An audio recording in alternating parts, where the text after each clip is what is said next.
Ontem estávamos no culto, né? Nós estamos fazendo cultos no lar, e surgiu ontem um questionamento, né?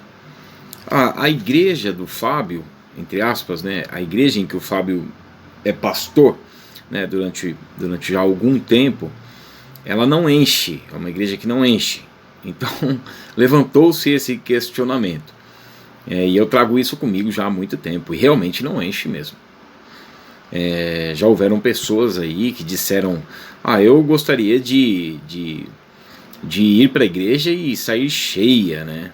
Aí depois a gente vê que pessoas assim estão totalmente voltadas ao pecado, vivem deliberadamente no pecado. Outras cometeram pecados terríveis, né, que influenciou até na vida de outras pessoas, né? Pecados que Deus abomina. E essas pessoas querem ir para a igreja e sair cheias, né? Agora, cheia do quê? Colossenses 1, 9 e 10 fala que nós devemos ser cheios do conhecimento da vontade de Deus, para que a partir daí nós possamos viver do modo como agrada a Deus, para o seu inteiro agrado, cumprindo e sendo formados a partir da sua vontade, mediante ao que está escrito nas Escrituras. Para isso nós devemos ser cheios. As pessoas querem isso? Não querem, né? Então, na realidade, o que se requer dos pregadores não é que eles sejam animadores de plateia, como tem um monte de pastores aí, né, que fazem as pessoas dar risadas. Eles gostam disso, dá aquela massageadinha no ego, né, que é os primórdios lá dos capítulos 3 a 11 do Gênesis, em que o ser humano estaria no centro das atenções. A nova era vem com essa proposta, tentando anular a veracidade das Escrituras, e Jesus disse que é impossível isso, né? João 10:35. Então eles andariam de acordo com como eles acham, mas eles vão para os locais de culto.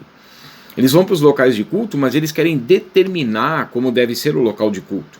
Uma vez eu perguntei para um pastor, amigo meu, a gente entrou nessa questão, né? E eu falei para ele: mas você quer o quê? Que a gente fique na porta da igreja perguntando para cada um que vai entrando como ele quer que seja o culto? Culto é latreia do grego, serviço de adoração a Deus.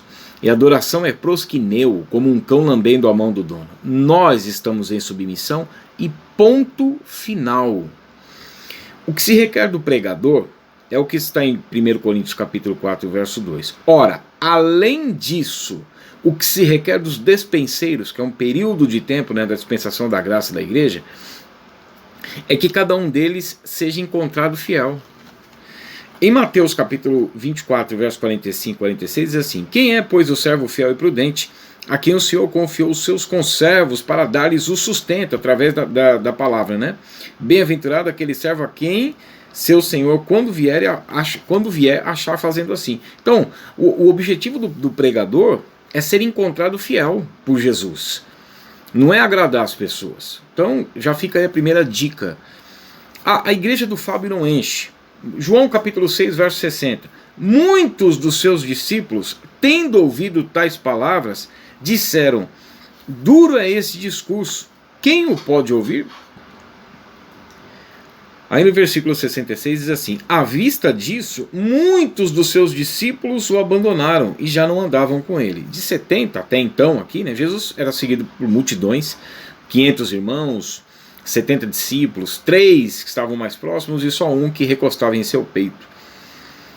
E aqui nesse contexto, 70 discípulos, 58 foram embora. Ficaram 12 discípulos, né? Então, isso me conforta. A igreja do Fábio não enche. Aqui estava o verbo encarnado, e eles estavam desprezando. E dentre esses aqui tinha um diabo, que era o Judas. Vendeu, né, ou seja, não respeitou o local de culto.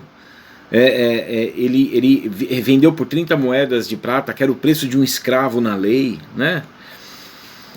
Então a primeira observação que eu gostaria de fazer: lugar cheio não pode ser parâmetro para você falar essa igreja é uma igreja que Deus está abençoando.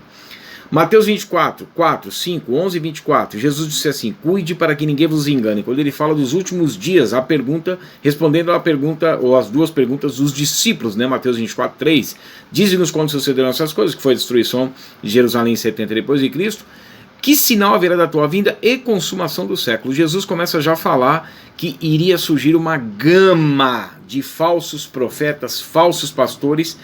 Nos últimos dias as pessoas seriam amantes de si mesmas e inimigas de Deus, e portanto se cercariam de mestres segundo, não a palavra para ser cheia. Eu quero ir para a igreja e sair cheia, mas eu não saí cheia, porque o Fábio é muita versículo, é muito texto bíblico, né? Mas ela quer sair cheia dela, né?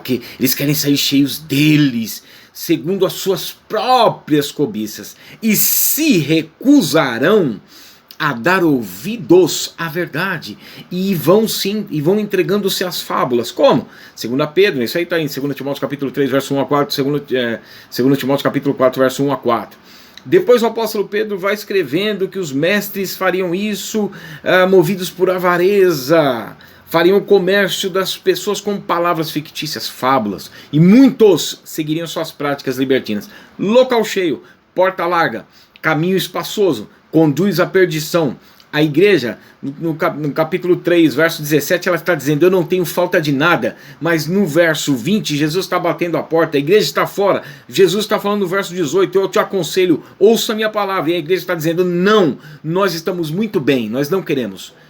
Existe alguma coisa aqui que está nos causando um conforto. Os pregadores engraçados, os pregadores motivacionais: você vai vencer, você vai ter tudo que você quiser. Você não vai. 1 João 5,14, se pedimos alguma coisa segundo a tua vontade, vontade de Deus. Por isso que nós temos que ser cheios do conhecimento da vontade de Deus. Eles querem? Não, porque Salmo 7,11 fala que Deus se ira todos os dias. A palavra fala de juízo, a palavra fala de tribulação, a palavra fala de renúncia. Vinde a mim, aprendei de mim, permanecei em mim, negue-se a si mesmo. Então o local cheio estaria de pessoas que rejeitam de fato as Escrituras. Segunda observação, Jesus comparou os dias de Noé com os nossos dias. Os dias de Noé, eu respondi para essa pessoa: a igreja do Fábio não enche, né? Quando você lembrar da igreja do Fábio não enche, você lembra disso daqui também. Gênesis 7:7. Gênesis 7:7. Por causa das águas do dilúvio entrou Noé na arca. 1. E com ele seus filhos. 3. Sua mulher. Aí já são 4. Sua mulher. 5. E as mulheres de seus filhos. 8 pessoas. Quando você pensar em Noé, você pensa numa sociedade pré-diluviana de 700 milhões a 2 bilhões de pessoas. 8 entraram na arca. Jesus compara com os últimos dias. E nós estamos vivendo os últimos dias. Eu tenho uma vasta teologia na parte escatológica para comprovar que nós estamos nos últimos dias. E que na realidade quem não crê que nós estamos nos últimos dias é a igreja de hoje. Porque até os ímpios creem. E os demônios creem mais que os evangélicos de hoje. E tremem de medo. Ou seja, tem mais temor do que os crentes de hoje. Observação número 3. A própria igreja estaria abrindo mão de ouvir a palavra. Foi isso que eu mencionei. Eles não querem ouvir Bíblia. A igreja do Fábio não enche. Sabe por quê? Porque a igreja do Fábio é Bíblia. Eu prego Bíblia. Não quer Bíblia? Então segue o teu caminho, meu filho. Não quero que fique mesmo. Fico sozinho. Quantos pastores vieram tentando se juntar comigo? E eu já olhava para o camarada, pelas propostas dele, e pensava assim: esse camarada está querendo amarrar o cabrito num canto que não deve. E vinha fazer proposta de campanhas, e dessa balela toda. E eu falava: não vamos fazer isso aqui. Aqui é Bíblia. E eles disseram assim: mas se você não fizer, a igreja não enche. Eu falei: não vai encher. Mas vai fechar, fecha, não tem problema. Eu baixo a porta, é uma porta de aço, a gente baixa, não tem problema. Né? Mas permaneçamos fiéis ao que está escrito.